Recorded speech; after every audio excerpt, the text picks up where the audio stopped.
জগদীশচন্দ্রপুর নামে একটি ছোট্ট গ্রাম ছিল। এই গ্রামে জনবসতি না থাকলেও সূর্যকান্ত নামে এক বিখ্যাত তাঁতি বাস করতেন।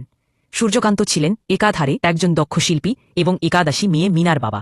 তিনি ছিল শুধু তাঁতি নন, বরং একজন স্বপ্নদ্রষ্টা। সূর্যকান্তের বাড়ির দেয়ালে ঝুলে থাকা রঙিন শাড়িগুলো যেন জীবন্ত ছিল। প্রতিটি শাড়িতে বোনা ছিল তার অজস্র আশা এবং ভালোবাসা। একদিন সূর্যকান্ত পাশের গ্রামে হাটে শাড়ি বিক্রি করতে গেলেন। মিনাকে রান্না করতে বলে তিনি ঘর থেকে বের হন। মিনার কণ্ঠে উদ্বেগ, বাবা সাবধানে ইয়ে। সূর্যকান্ত হাসি দিয়ে বললেন, হ্যাঁ মা, সবকিছু ঠিক হবে। কিন্তু তার কথা শেষ হওয়ার আগেই মিনার রান্না কাজে দুর্ঘটনা ঘটে। উনুনের পাশে দাঁড়িয়ে থাকা মিনার আঁচল আগুনে লেগে যায়। সে চেষ্টা করেও নিজেকে রক্ষা করতে পারেনি। যখন সূর্যকান্ত হাট থেকে ফিরে আসেন, তার সামনে যেন এক বিভীষিকা অপেক্ষা করছিল। মিনার মৃতদেহটি পড়েছিল এবং সূর্যকান্তের হৃদয় চূর্ণ বিচূর্ণ হয়ে যায়। তিনি কান্নায় ভেঙে পড়েন। মিনাই, তুমি কোথায় চলে গেলে? এইভাবে অনেক বছর কেটে যায়। মিনার আত্মা দুঃখে ভরা গ্রামে ফিরে আসে এবং একটি বট গাছের নিচে বাস করতে শুরু করে। একদিন এক দুষ্ট বাচ্চা ফুটবল নিয়ে এসে মিনার গাছের দিকে বলটি ছুঁড়ে ফেলে। ফুটবল মিনার মাথায় এসে লাগে এবং তার ঘুম ভেঙে যায়।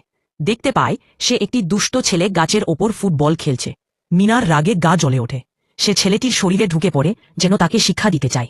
শুধু কয়েক দিনের মধ্যেই ছেলেটির বাবা মা সিদ্ধান্ত নেন যে ছেলেটিকে তার দাদু দিদির বাড়িতে পাঠাবেন। নদীর ঘাটে সবাই মিলে নৌকায় উঠলে মিনার মনে হয় যে সে ছেলেটিকে জল থেকে ফেলে দেবে, কিন্তু ছেলেটির মা শক্ত করে তার হাত ধরে রাখে। ফলে মিনার সব পরিকল্পনা ভেস্তে যায়। নৌকা চলতে শুরু করে এবং ছেলেটি তার দাদু দিদির বাড়িতে পৌঁছায়। সেখানে ছেলেটির মা বলেন, ঠাকুমা, আমি পাঁঠার মাংস রান্না করছি।